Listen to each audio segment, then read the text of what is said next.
how significant is this balance? And is corporate India, are your own companies helping employees find that right balance so that they can really enjoy what they are doing? Starting with you.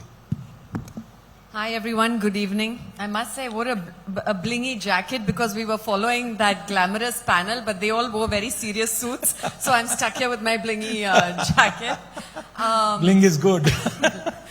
So I think this concept of balance is a little old.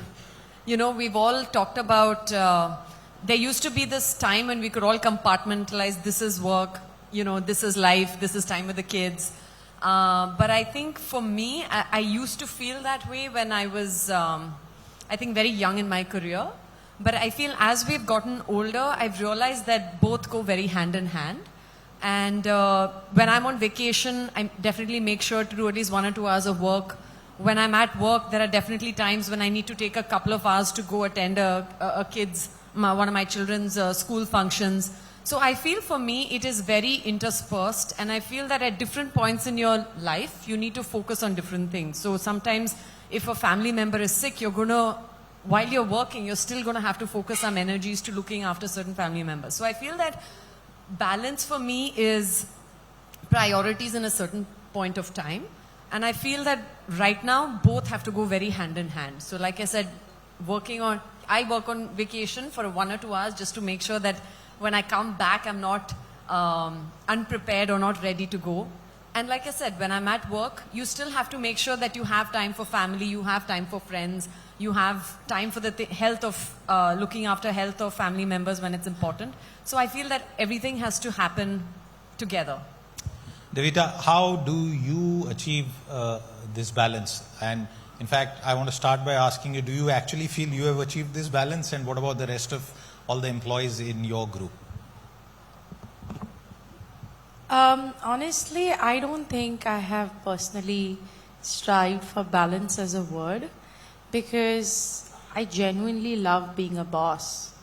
And it's not just about being a CEO of my own company, it's also like since I was a child, I was always like the person that people would reach out to, you know, and someone people could depend on, even in my extended family, not just my employees, but friends, etc. So for me, I think I'm just someone who can, in that moment, give 100% focus to whoever I'm with and be fully prepared for them.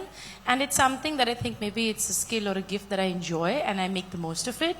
And also encourage this to my team members, you know, that today in the digital age, it's very easy to be distracted and then, you know, find stressors from the outside. That when you're working, like, you know, do deep work, etc.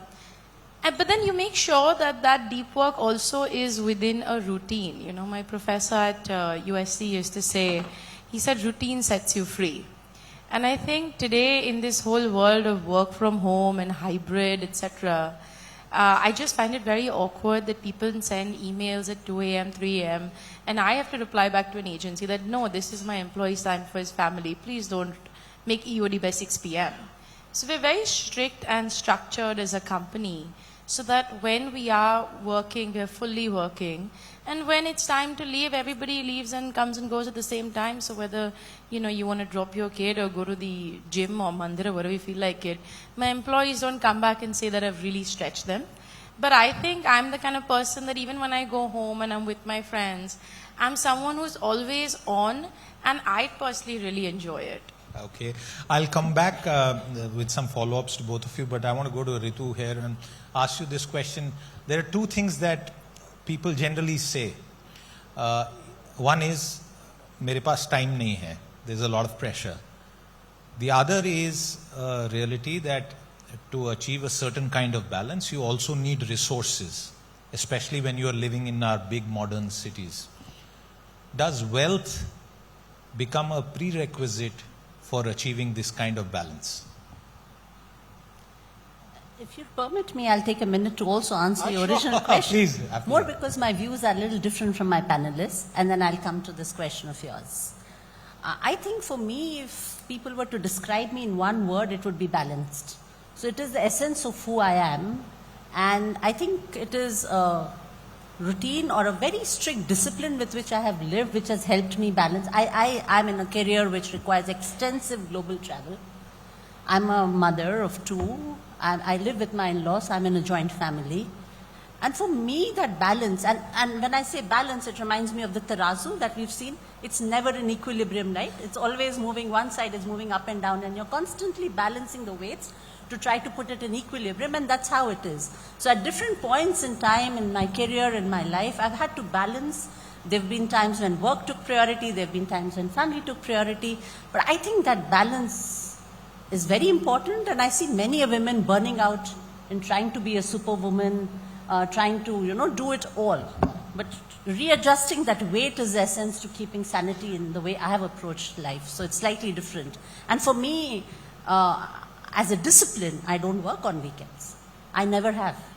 As an exception, I would have maybe 15 weekends in my entire career.